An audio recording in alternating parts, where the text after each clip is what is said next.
Oh, it's live. Oh my god. Oh. Sorry about that. So, today, as you can probably tell by the title, we are going to be talking about low carb. What are you laughing at? Still laughing at that intro. Low carb and the 3 reasons why it is a bad idea. Before we do, you may be already seen the video we did on veganism 2 days ago. I think that was right. 2 days ago. So we put that onto YouTube because we thought it's a hotly debated topic. We'll see what everyone has to say. And one of the first comments was, I'm not watching. I watched the 30 seconds. I'm not watching anymore because you didn't correctly define veganism. So, really sorry about that. But I suppose the issue is more. You should be taking it up with Google and Wikipedia and the rest of the world that think that's the definition. So, apologies if we incorrectly defined it, but that's just what Google and Wikipedia say. Rustled quite a lot of jimmies, similar to the vaccine video. I wonder whether it's something about the letter V that just rustles jimmies.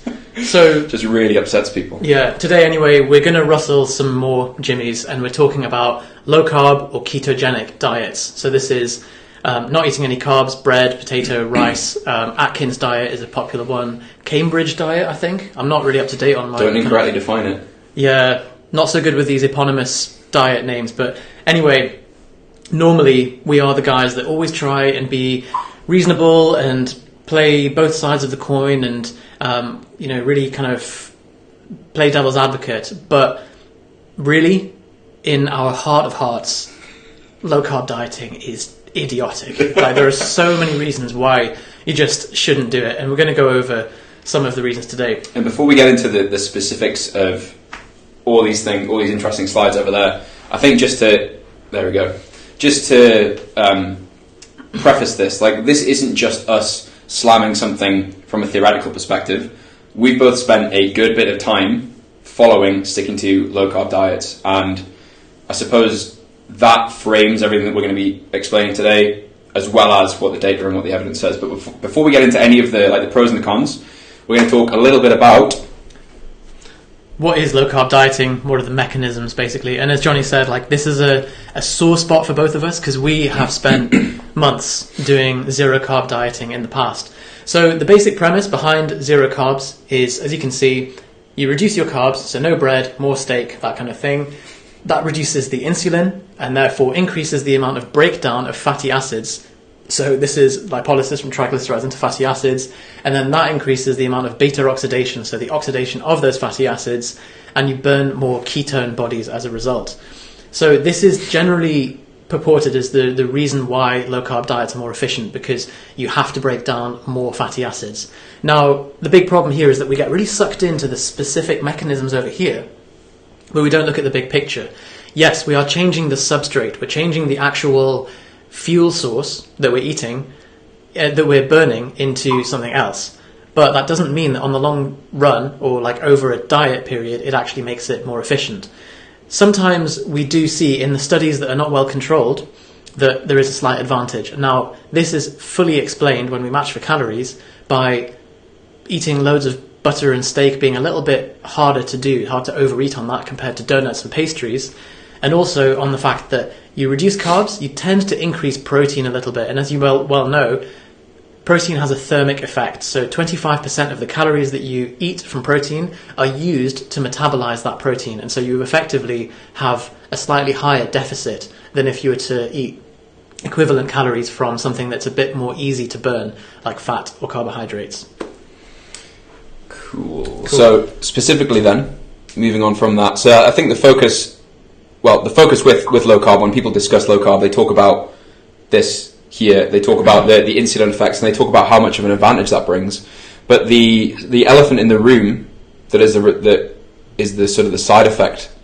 Before we get onto that as well, the reality is, let's say that this mechanism that we pointed to before, it's really hard to point the right way, isn't it? So this mechanism at the top, let's say it was more effective. Let's say it was 20% more effective as a form of dieting than eating regular macros, 30, 30, 40, for example.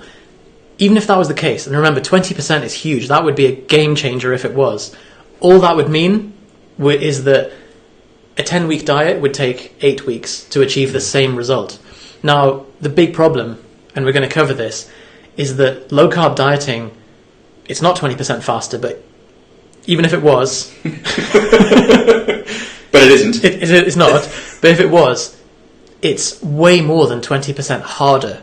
And that's the key thing, because you're the one living the reality of your diet every day. Because steak and butter and... Whoops. Yusef's getting involved. Steak and butter and all those kind of nice, creamy, fat-covered things, they're nice for a while, but when you try and just interact with the world as normal, that gets pretty difficult. Like, the world is not geared for a low-carb existence, at least at the moment. And so, this seesaw is basically what I was describing before is like the elephant in the room, which is that we can talk about, oh yeah, well, there are benefits to low-carb because we eat less sugar, or there are benefits to high-carb, low-fat, because we eat less saturated fat. But the reality is...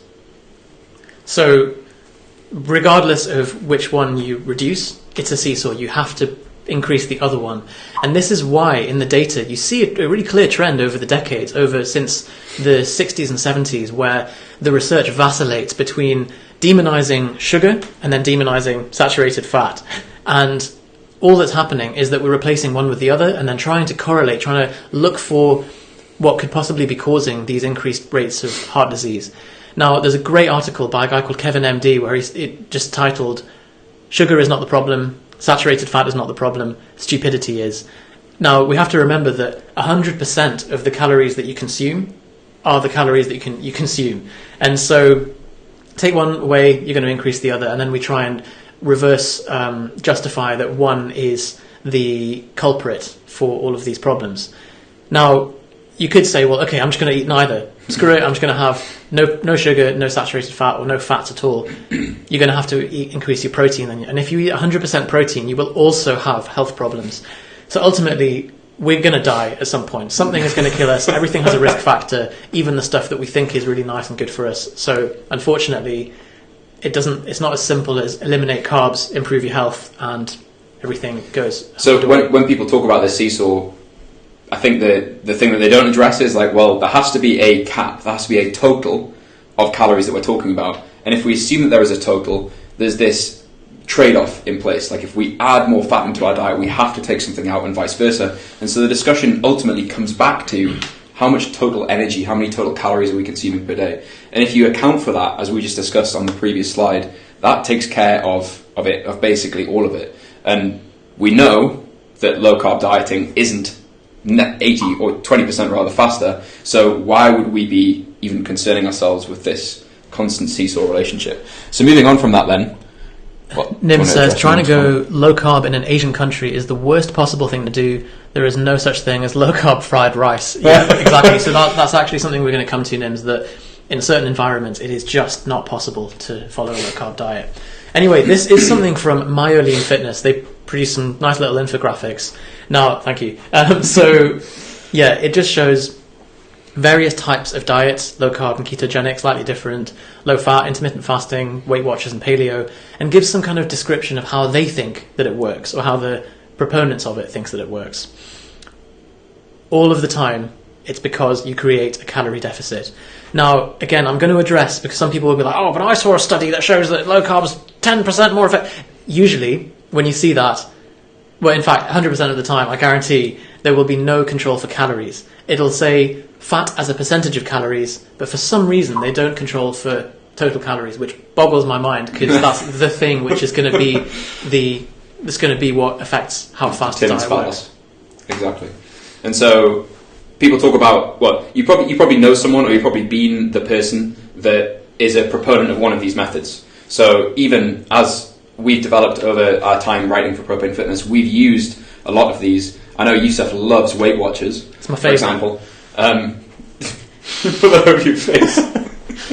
So all of them have mechanisms that work. And the way that we think about it is, like, if you consider as Yusef just mentioned, like the primary driver, calorie balance across a unit of time, whatever that unit of time you choose is, they're all attacking that equation but from different directions. So low carb and ketogenic, for example, affect it primarily through the mechanisms that Yusef mentioned, but also like they're managing your satiety. It's a blanket rule. So as a result of following low carb, most people consequently eat less calories. And the same thing with intermittent fasting, we're constraining the eating window.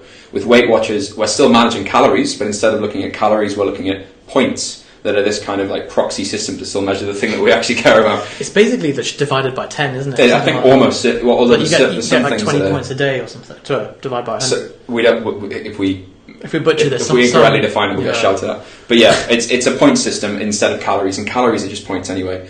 Paleo, again, we're looking at restricting the types of foods, the buckets of food choices that you can go for, and that's going to influence satiety. It's going to influence, you can't just go to a restaurant and grab a paleo certified meal, so you have to put more effort into food preparation, things like that.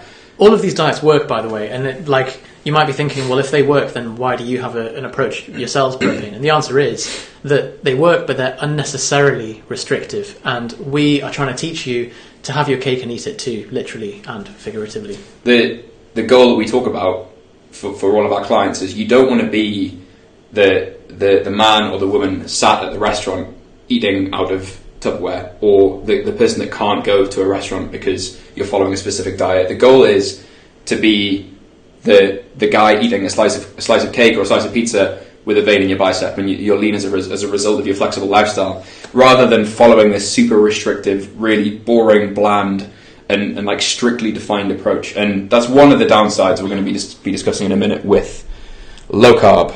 But first, before we do, let's have a look at the data, because one of the other common criticisms is that eating carbs increases your cardiovascular risk. Now, this was a huge study on 530,000 people looking at weight loss and heart disease risk factors, and there was no significant difference between the two. So if you can find something that tops that, maybe has a larger sample size than 530,000 people, or that is more well controlled, something like that, then great. Obviously, we're always, the nature of science is that we're willing to change our view based on improved evidence and a better picture or clearer picture of what the scientific evidence has to offer us. But right now, I think that's pretty convincing that really it's not an issue, and calories or being overweight is a much greater cardiovascular risk factor than the amount of carbs in your diet. So anytime you're talking about health risks in general, I think it's always worth considering like the big stuff, like the big fights that are worth fighting. And as Yusef mentioned, obesity, body weight, it's one of the easiest things to keep in check. And obviously a regular like exercise program and that sort of thing. Like if you've got that stuff in place, you're probably managing most of it. And what we've learned so far is, one, we can say pretty certainly that even if low carb was 20% faster, and it isn't, but even if it was, it's at least 20% harder. So even if you aggregate everything out as like the net impact on you and the net impact on your life, you're going to have to go through a hellish 9 to 10 weeks to get the same results from something that's far more flexible, that allows like ice cream and donuts and nice things, that gets you the same results at the end of the 10 weeks. And then we've also learned that the health consequences or the health results of low carb versus higher carb or more of a balanced approach, there's no difference. And 530,000 people is a pretty significant study, pretty significant result. So that's for cardiovascular risk. What about metabolic syndrome? Same thing. There are no significant difference between different carbohydrate and fat ratios with regard to metabolic syndrome. So that's risk factors for diabetes and similar things. Cool. So advantages of a low carb diet, because we are laying into it right now, and there are some, although they're pretty sparse, unfortunately. Main one, steak. So if you've ever followed a low carb diet before, you've probably had the realization of like how nice it is to wake up, have like eggs and bacon and cover it in butter, and then be like, oh wow, I'm actually within my macronutrient guidelines for the day. Like the initial aspect of it is certainly very simple and very novel for most people. Like it's a blanket rule that, as this is suggesting, like the Occam's razor style of approach, which is something that we love and talk about a lot, but it's a blanket rule that you apply over your diet, and you're saying, if I just don't eat carbohydrate, that's it, that's all I need to focus on. And then on top of that, well, I get to eat steak. Steak's lovely. And I get to eat cream and butter and dark chocolate and other nice tasty things. And then compound that with, well, most people get a huge drop in weight initially. We're flushing out water and glycogen that would normally hold as a result of a higher carbohydrate approach. So our scale weight decreases very, very quickly, and we associate that with faster progress. And then lastly, satiety, we feel pretty full. Like if you ever followed a low carb approach, you feel pretty full, pretty satiated as a result of the same calories, and that makes sticking to your calories easier. And that's pretty much it, unfortunately. Yeah, the satiety improvement is actually quite modest in the data, and also this scale weight loss business is vanity. That's all it is, because you're dropping your weight on the scale, you've not actually lost any fat, you're just simply lighter on the scale, and you won't actually look that different either. If anything, when you're depleted, you look kind of just flat and a bit shapeless. So you lose the muscle fullness, and you don't look as good as when you were carbed up. Leading on from the simplicity side of things, there's a few people that I've worked with personally who have a preference for low carb.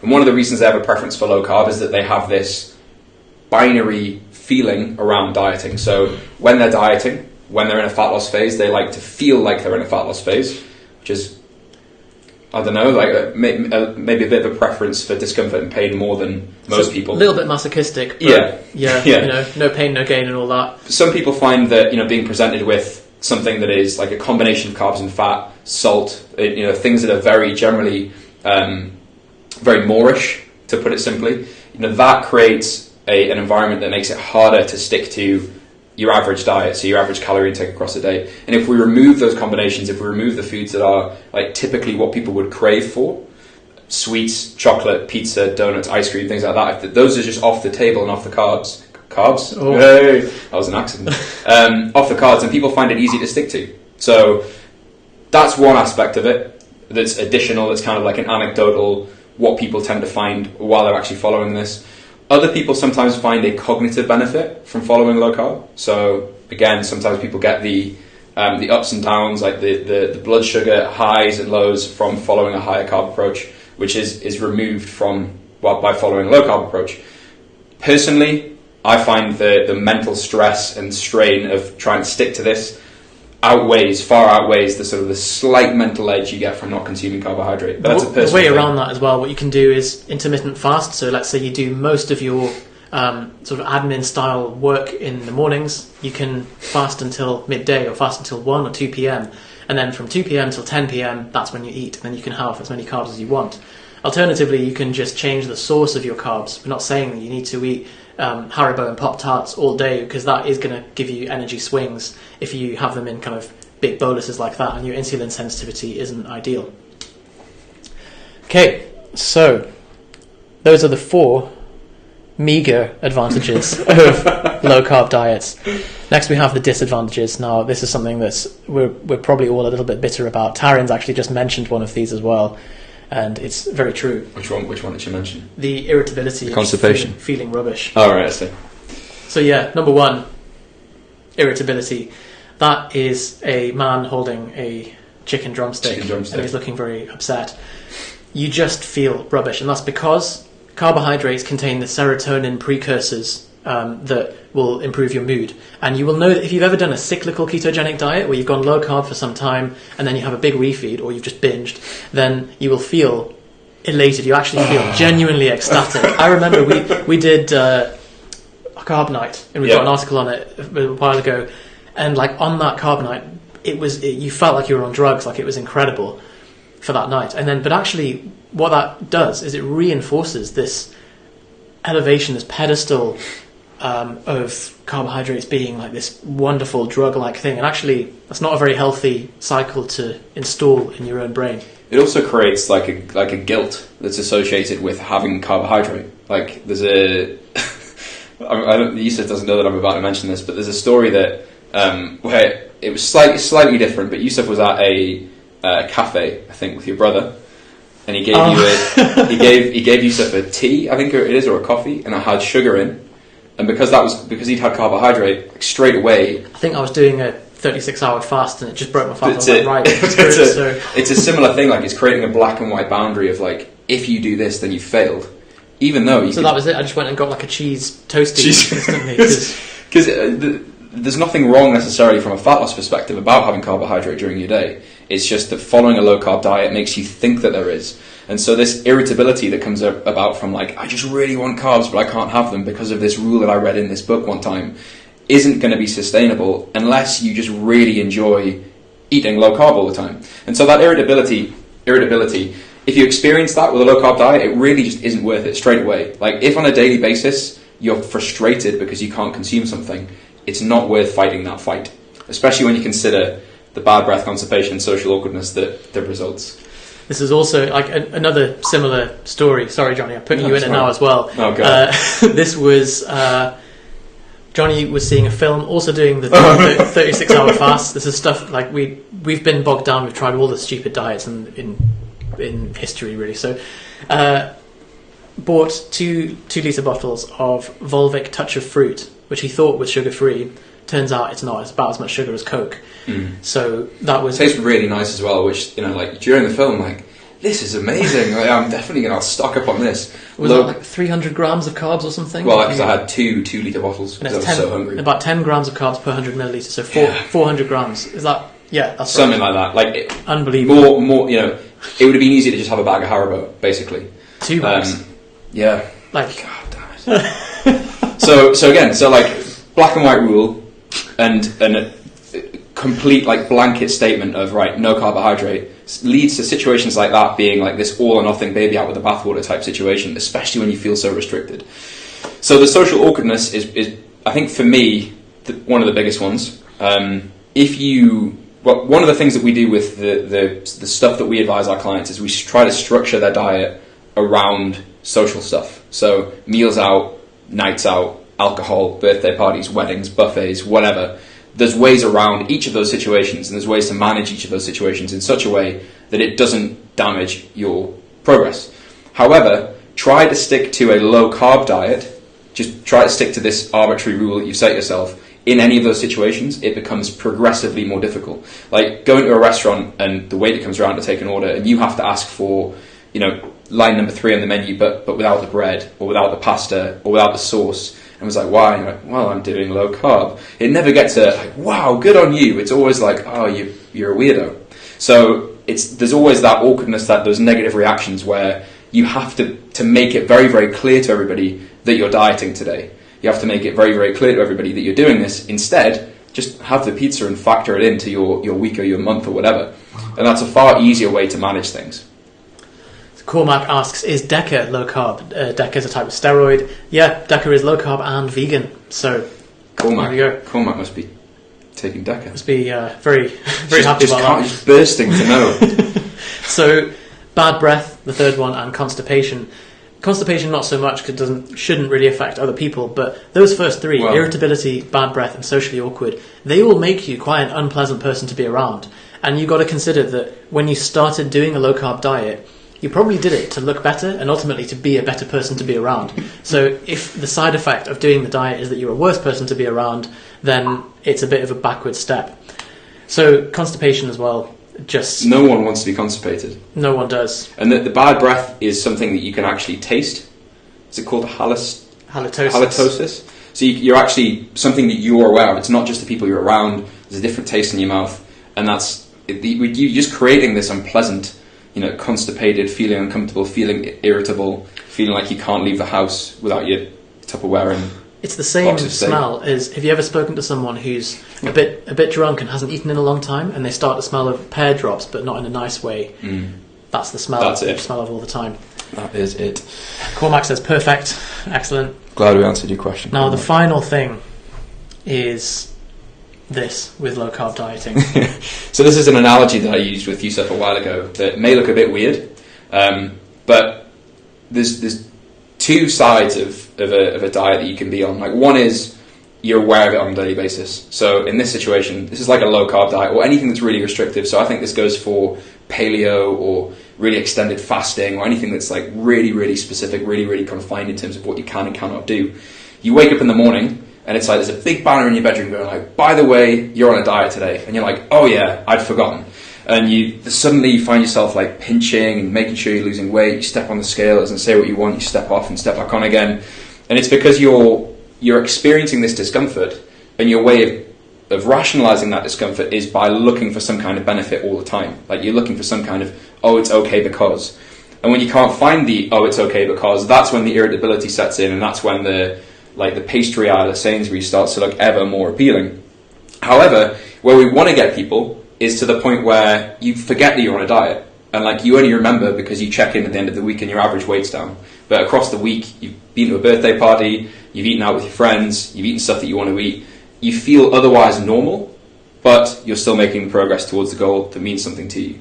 So you want to avoid at all costs the scenario where you wake up and there is a banner in your bedroom for many reasons. Like one, it means someone snuck into your bedroom overnight, and that's something you should look at from a security concern. But the other is that it's not a nice place to be. Like having to be constantly reminded of the fact that you're on a diet is not where you want to be when you're going through something that is getting progressively difficult over the weeks. So it's worth putting in the groundwork initially, get yourself sorted with understanding, put in the time to understand how to regulate your diet around social events, how to hit your targets, how to make sure that you're hitting your average weekly calories effortlessly, so that you become the person that over a 10-week diet, it's blended into the background, it didn't even matter, and then suddenly, 10 weeks in, you look at your photos and your weight, and you've moved towards your goal, rather than every day waking up, having to check, like seeing this big flashing banner.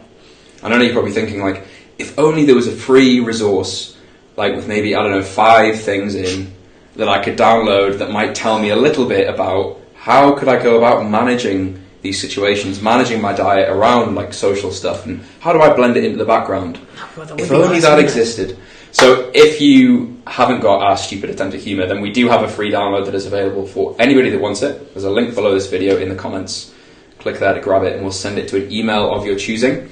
If you like this stuff, if you like our pretty diagrams like these, and you want us to do more of these things, please give us a like, comment, share below. I will be sure to give you more content cool. like this. I'm going to end with a little quote about constipation. This is from Charles Bukowski. Sex is interesting, but it's not totally important. It's not even as physically important as excretion. A man can go 70 years without a piece of ass, but he can die in a week without a bowel movement. So bear that in mind next time you consider having a low-carb diet, and we will speak to you soon. Hey, we're Yusef and Jonny from Propanefitness, and we just want to take the time to show you something that people don't often know about, which is the huge repository, the members area of Fat Loss Mastery and Strength Mastery. So these are our mastery programs, and it contains all of our best information on diet and training, giving you everything that you need to just accelerate your progress and take you out of fumbling around in the dark. So let's just take a look through the members area itself. So these are both available online using the link below what we're talking about for only $19.97 a month. And we obviously think that's a massive steal, and I'll explain why just quickly by showing you inside. So as you can see, each of these red boxes on the left hand side, that represents a module in most cases. Sometimes it represents a series of frequently asked questions that we get asked from guys like yourself who come into this program and have a question about something specific. It might be, oh well, I want to know more about when I adjust my macros and calories to improve my fat loss or prevent any plateaus. It might be, well, what are the pros and cons of lifting with a belt and how tight should I have it? So they're really comprehensive. We covered so much in there, and they're being added to every single week. But what does a module look like? Well, so each one isn't just 10 seconds of content. Like, these are huge bodies of information that we piece together that you get to work through on a weekly basis. So each week, one of us will be introducing the module. So it's like a virtual coaching experience. We talk you through the details of what we'll be discussing that week. So as you can see here, we have a 35-minute video for you to go through and digest in your own time, MP3 versions if you need to listen to it on the go, and then guides on your training program. We give you downloads, and there's extra stuff, bonuses, challenges, tasks, things to complete at the end of every week. Our goal with this product and our goal with the members areas is to automate this stuff for you. So you maybe feel like you want to learn more about alcohol or caring for your mind or caring for your body, your tissue, your mobility. We've taken these pieces and we've broken out the big rocks, the big themes in them, and made this into an actionable, simple, stepwise framework. So it's just all taken care of for you. In addition to that, we give you a new training program every 4 weeks or every single month. And so you no longer have this nagging feeling of like, well, what am I going to do with my training next time? So there's a huge number of bonuses to get into as well. As Jonny said, we unpack some of the big topics that you guys have asked us to do, things like mindset, sleep, habit development, and there's over 100 FAQs across training, supplements, diet, injury prevention, and all of that stuff, including every single digital product that we've ever made. So you'll get instant access to any of the ebooks relating to fat loss or muscle gain, big guides on hypertrophy, cheat sheets, PDF downloads, and we'll keep you accountable with that. You'll have access to a Facebook group where you can get in touch with other members and keep each other accountable with your progress. And we're adding to this every single week at the moment. So as you can see here down the left, as we move into the latter modules, and these are drip fed on a weekly basis, we move into some more specific things. Like recently, Yusef did a drop-in clinic on specifically back pain, the mind-muscle connection, and weight stalling. And even just in that module, which isn't necessarily following a presentation style framework, you can ask questions that get fed into these. And even in that style of framework and discussion, there's tons to learn, tons to unpack from it. So we're really quite selective over what we upload into this. And it is basically a curriculum, a course, and a way to automate your diet, your training, your nutrition. We like to think that basically you'll never need to go anywhere else for your learning, for your training, for your nutrition management ever again. You can go into as much detail as you want to as well. We give you the minimum to get started, and then if you want to dive in further, there's always the extra resource for that too. So that's it. That's a look inside Fat Loss Mastery. If you would like to join one of these mastery programs, if your goal is fat loss, then Fat Loss Mastery is the choice for you. If your goal is strength mastery, that's the choice for you.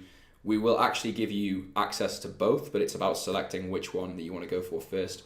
$19.97 a month or a single payment of $197 for lifetime access. So if you want our opinion, our take on these topics, if you like what we talk about, you like our content, and you want to learn about any of these things, this is the most affordable, quickest and easiest way to start, and you get access to this for you to use as much or as little as you want. So if you want to get started, click the link below or go to propanefitness.com/mastery, follow the details, and we'll see you on the other side.